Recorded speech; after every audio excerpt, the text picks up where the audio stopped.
शिव सती का विवाह दक्ष प्रजापति की कई पुत्रियां थीं, सभी पुत्रियां गुणवती थीं। फिर भी दक्ष के मन में संतोष नहीं था। वे चाहते थे उनके घर में एक ऐसी पुत्री का जन्म हो जो सर्वशक्ति संपन्न हो एवं सर्वविजयिनी हो, जिसके कारण दक्ष एक ऐसी ही पुत्री के लिए तप करने लगे। तप करते करते अधिक दिन बीत गए तो भगवती आधा ने प्रकट होकर कहा, मैं तुम्हारे तप से प्रसन्न हूँ। तुम किस कारण बस तप कर रहे हो? दक्ष ने तप करने का वाले कार्य का दिखाए थे, जिन्हें देखकर स्वयं दक्ष को भी विस्मयता होती रहती थी। जब सती विवाह योग्य हो गई तो दक्ष को उनके लिए वर की चिंता होने लगी। उन्होंने ब्रह्मा जी से इस विषय में परामर्श किया। ब्रह्मा जी ने कहा, सती आधा का अवतार हैं, आधा आदि शक्ति और शिव आदि पुरुष हैं, अतः सती के विवाह के लिए शिव ही योग्य और उचित वर हैं। दक्ष ने ब्रह्मा जी की बात मानकर सती का विवाह भगवान शिव के साथ कर दिया। सती कैलाश में जाकर भगवान शिव के साथ रहने लगी। भगवान शिव के दक्ष के दामाद थे, किंतु एक ऐसी घटना घटित हो गई जिसके कारण दक्ष के हृदय में भगवान शिव के प्रति बैर और विरोध भाव पैदा हो गया। एक बार देवलोक में ब्रह्मा ने धर्म के निरूपण के लिए एक सभा का आयोजन किया था। सभी बड़े बड़े देवता सभा में एकत्रित हो गए थे। भगवान शिव भी इस सभा में बैठे थे। सभा मंडल में दक्ष का आगमन हुआ। दक्ष के आगमन पर सभी देवता उठकर खड़े हो गए, पर भगवान शिव खड़े नहीं हुए। उन्होंने दक्ष को प्रणाम भी नहीं किया। फलतः दक्ष ने अपमान का अनुभव किया। केवल यही नहीं, उनके हृदय में भगवान के शिव के प्रति ईर्ष्या की आग जल उठी। वे उनसे बदला लेने के लिए समय और अवसर की प्रतीक्षा करने लगे। एक बार सती और शिव कैलाश पर्वत पर बैठे हुए परस्पर वार्तालाप कर रहे थे। उसी समय आकाश मार्ग से कई विमान कनखल की ओर जाते हुए दिखाई पड़े। सती ने उन विमानों को देखकर भगवान शिव से पूछा, प्रभु, ये सभी विमान किसके हैं और कहाँ जा रहे हैं? भगवान शंकर ने उत्तर दिया, आपके पिता ने बहुत बड़े यज्ञ का आयोजन किया है। समस्त देवताओं और देवांगनाएं इन विमानों में बैठकर उसी यज्ञ में सम्मिलित होने के लिए जा रहे हैं। इस पर सती ने दूसरा प्रश्न किया, क्या मेरे पिता ने आपको यज्ञ में सम्मिलित होने के लिए नहीं बुलाया? भगवान शंकर ने उत्तर दिया, आपके पिता मुझसे बैर रखते हैं, फिर वे मुझे क्यों बुलाने लगे? सती मन ही मन सोचने लगी। फिर बोली, यज्ञ के इस अवसर पर अवश्य मेरी सभी बहनें आएंगी। उनसे मिले हुए बहुत दिन हो गए। यदि आपकी अनुमति हो तो मैं भी अपने पिता के घर जाना चाहती हूँ। यज्ञ में सम्मिलित हो लूँगी और बहनों से भी मिलने का अवसर मिलेगा। भगवान शिव ने उत्तर दिया, इस समय वहाँ जाना उचित नहीं होगा। आपके पिता मुझसे जलते हैं, हो सकता है वे आपका भी अपमान करें।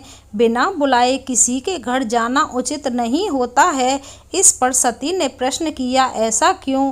भगवान शिव ने उत्तर दिया, विवाहिता लड़की को बिना बुलाए पिता के घर नहीं जाना चाहिए, क्योंकि विवाह हो जाने पर लड़की अपने पति की हो जाती है, पिता के घर से उसका संबंध टूट जाता है। लेकिन सती पीहर जाने के लिए हठ करती रहीं, अपनी बात बार बार दोहराती रहीं। उनकी इच्छा देखकर भगवान शिव ने पीहर जाने की अनुमति दे दी। उनके साथ अपना एक गण भी साथ में भेज दिया। उस गण का नाम वीरभद्र था। सती वीरभद्र के साथ अपने पिता के घर गईं।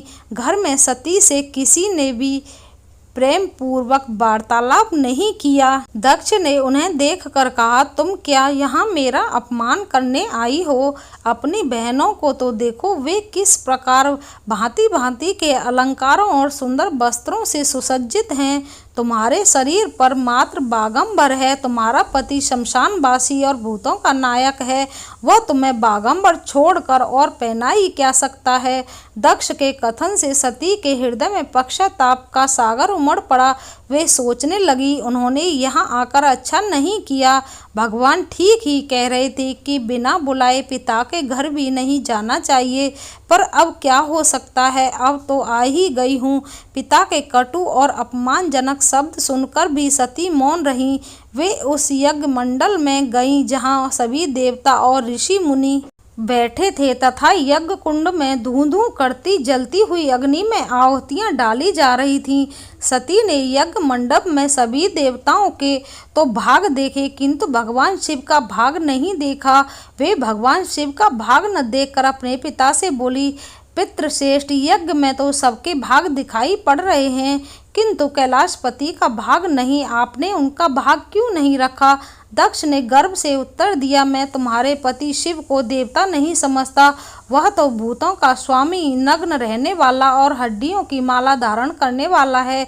वह देवताओं की भक्ति में बैठने योग्य नहीं है, उसे कौन भाग देगा? सती के नेत्र लाल हो उठे, उनकी भौहें कुटिल हो गईं, उनका मुखमंडल प्रलय के सूर्य की भांति तेजोदीप्त हो उठा। उन्होंने पीड़ा से तिलमिलाते हुए कहा, ओह, मैं इन शब्दों को कैसे सुन रही हूँ, मुझे धिक्कार है।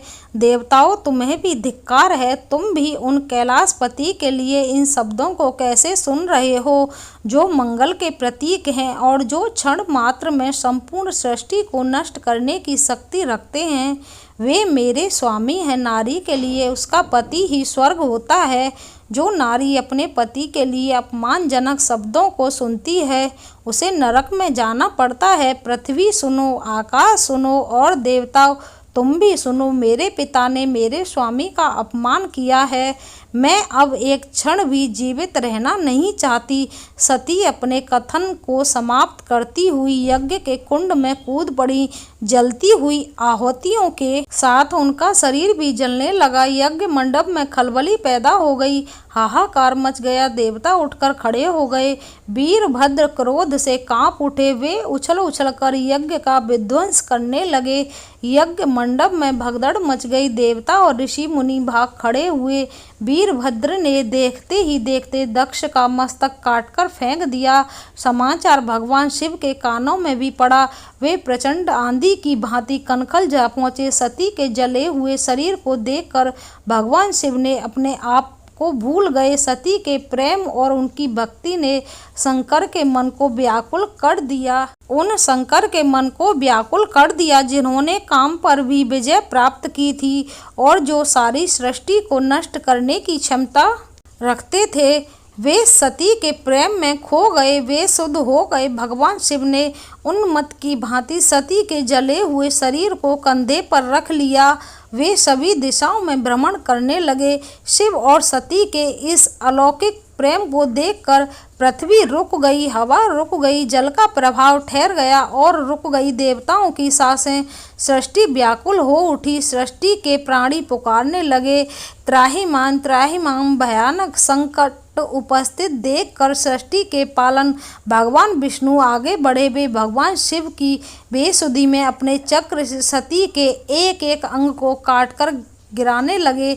धरती पर 51 स्थानों में सती के अंग कटकर गिरे। जब सती के सारे अंग कटकर गिर गए तो भगवान शिव पुनः अपने आप में आए। जब वे अपने आप में आए तो पुनः सृष्टि के सारे कार्य चलने लगे। धरती पर जिन 51 स्थानों में सती के अंग कटकर गिरे थे वे ही स्थान आज शक्ति पीठ के स्थान माने जाते हैं। आज भी उन स्थानों में सती का पूजन होता है, उपासना होती है। दोस्तों, यह वीडियो आपको पसंद आई हो तो प्लीज़ लाइक शेयर कमेंट करना। धन्यवाद।